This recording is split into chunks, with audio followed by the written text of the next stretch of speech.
Fresh Morning. Fresh Morning.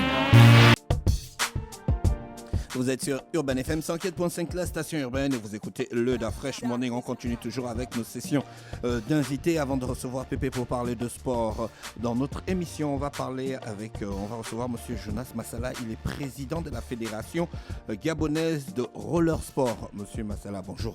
Bonjour. Comment vous allez? Très bien, merci, et vous? Il y a la forme. Donc il y a une fédération gabonaise de roller. Bien sûr. Ah, ça je ne savais pas. Vous l'apprenez? Oui.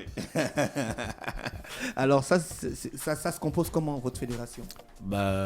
Quelles sont vos activités? Où vous êtes situé? Comme la plupart des fédérations, la Fédération gabonaise de sport a vu le jour en 2017, dans le strict respect des lois en vigueur. Donc il faut retenir déjà, il faut à titre de rappel dire que la fédération est née de la volonté de ma personne qui s'est investie depuis 2008 en partant d'un constat de la méconnaissance du roller sport dans notre société. Je veux dire, en ayant beaucoup vécu en Occident, je suis arrivé au pays et j'ai constaté que nous faisions du roller comme à mon époque, c'est-à-dire soit dans une salle, soit dans les rues. Ce n'est pas ce que j'ai constaté dans d'autres pays développés et c'est de là que naît cette volonté. Donc en me rapprochant des autorités compétentes, j'ai pu essayer d'appréhender le cheminement qui donne naissance à une organisation formelle, une organisation sportive formelle. C'est de là qu'est née d'abord l'association Roller Park Boulevard. En 2009 et progressivement nous avons favorisé la création des clubs et autres. Et lorsque cette association a obtenu son récépissé définitif, en 2016, elle a réuni progressivement les conditions favorables à la création d'une fédération, en créant 4 ligues provinciales. Et ces ligues se sont réunies en assemblée constitutive en 2017, en janvier 2017, et c'est de là que naît la fédération. Donc 4 ans se sont écoulés.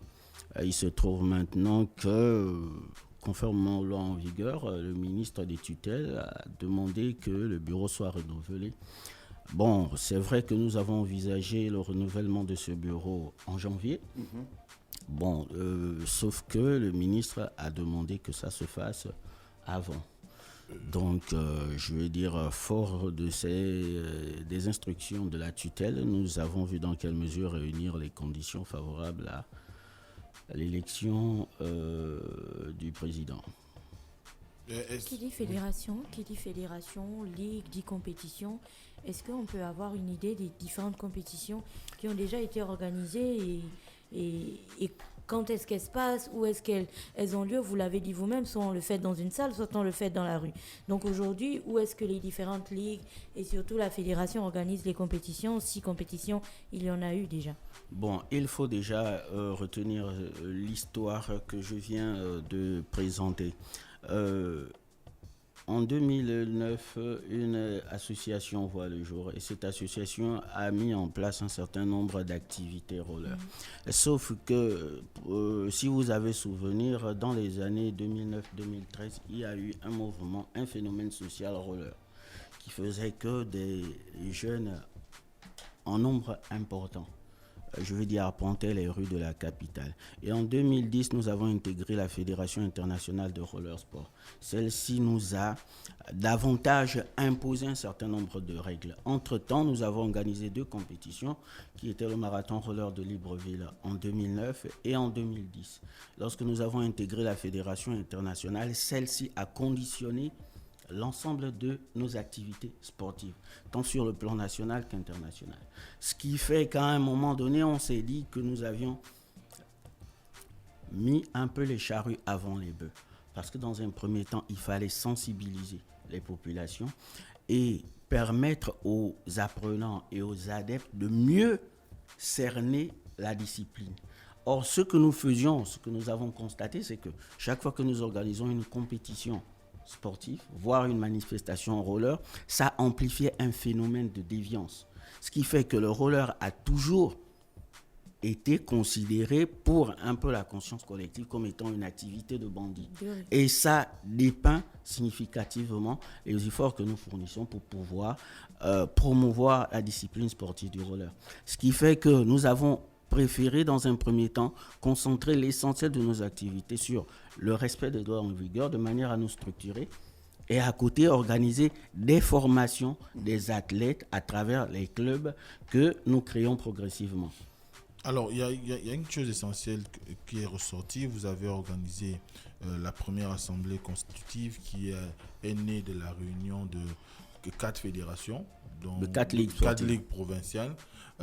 Aujourd'hui, est-ce qu'on peut les connaître? Quel est le nombre d'associations qui sont affiliées à la fédération nationale et combien de licenciés avez-vous? Bon, il faut dire déjà, s'agissant des ligues, il en existe 4 aujourd'hui.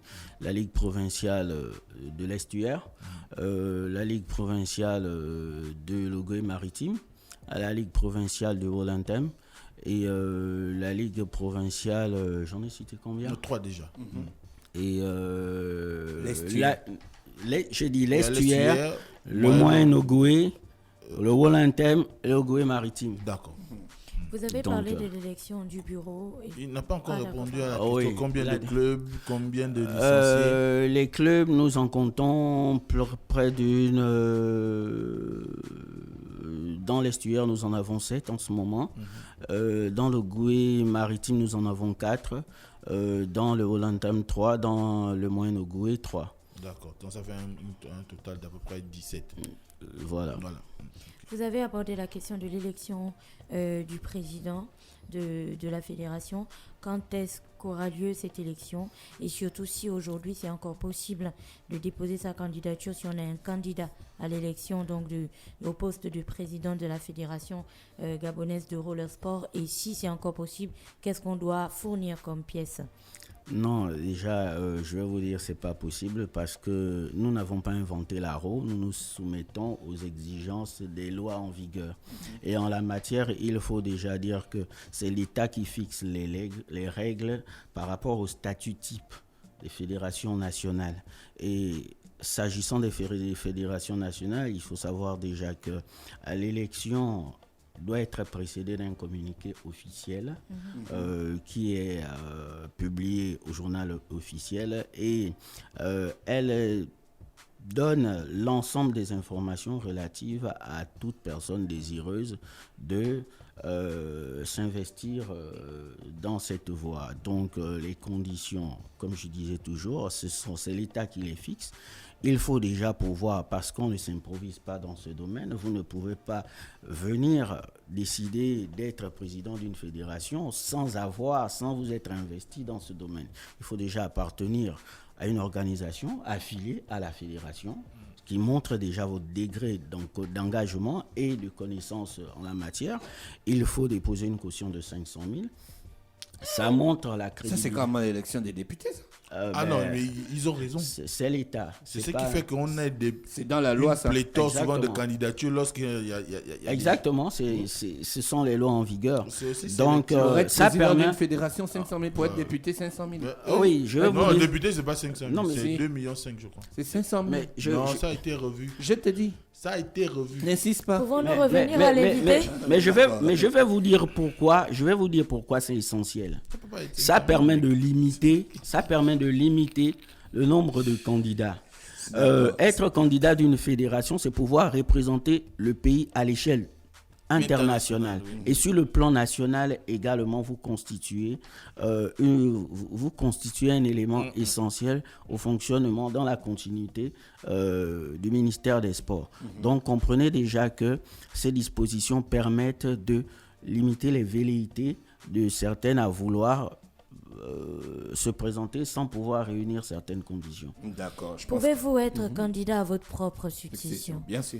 Et bien sûr que c'est le cas, plus qu'à ce jour, il faut dire que compte tenu des dispositions en la matière, on ne peut pas tout de suite décider de venir s'investir dans un chemin comme connais à peine. Je veux dire, pour moi, c'est une passion personnelle parce que je veux dire, je me suis investi personnellement depuis 2008 pour donner naissance à cette organisation parce que j'estimais que pour une discipline sportive qui se pratique dans notre pays depuis plus de 40 ans, ce serait dommage. J'ai eu le privilège de voyager à travers le monde dans le cadre de cette activité et je me suis dit, c'est dommage que dans un pays comme le nôtre, qui est constitué d'une population majoritairement jeune, et ne puisse pas multiplier les leviers d'ascension sociale par rapport à ces jeunes. Je me suis retrouvé dans des pays comme le Bénin, où ils ont une avance significative comparée à notre pays. J'ai envie de dire, il n'y a aucune raison que nous ne puissions pas faire. D'accord.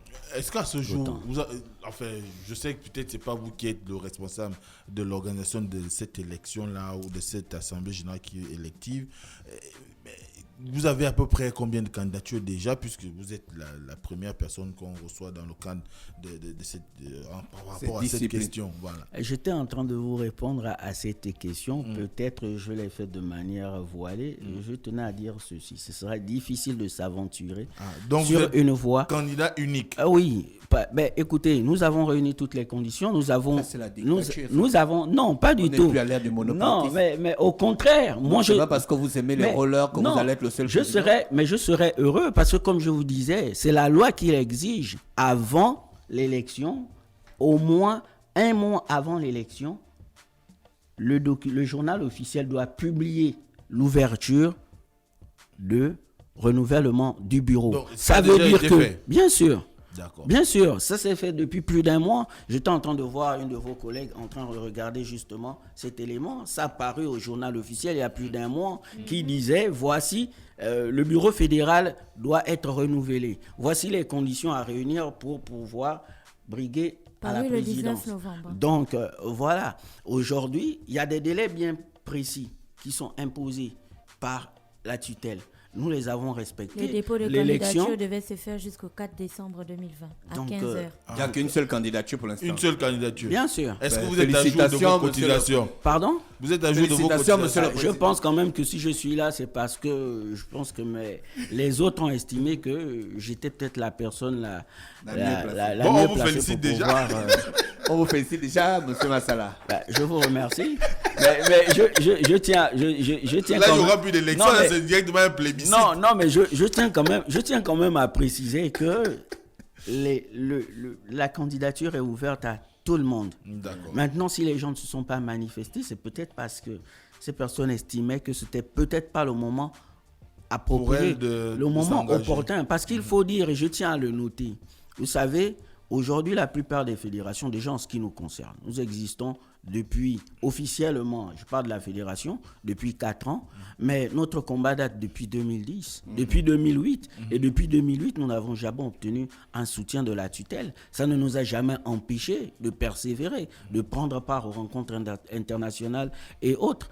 Ça, c'est le fait des investissements personnels, des personnes qui œuvrent dans le cadre du développement d'une discipline. C'est ce que nous faisons. Demain, ne soyez pas surpris de voir 10 candidats lorsqu'on apprendra que l'État injecte énormément d'argent dans cette discipline. Et on oubliera que derrière, il y a eu des précurseurs qui se sont investis personnellement pour le développement de ce discipline. Monsieur Massala, on a fait le tour. Merci d'avoir accepté notre invitation. On vous recevra dans une autre émission pour parler de vos activités futures. C'est moi qui vous remercie infiniment. Restez Je vous souhaite une bonne continuation dans ce que vous faites. Merci. Restez connectés sur les 104.5 Urban FM, la station. Et maintenant, on va recevoir Pépé et son invité ce matin. Stop Fresh Morning.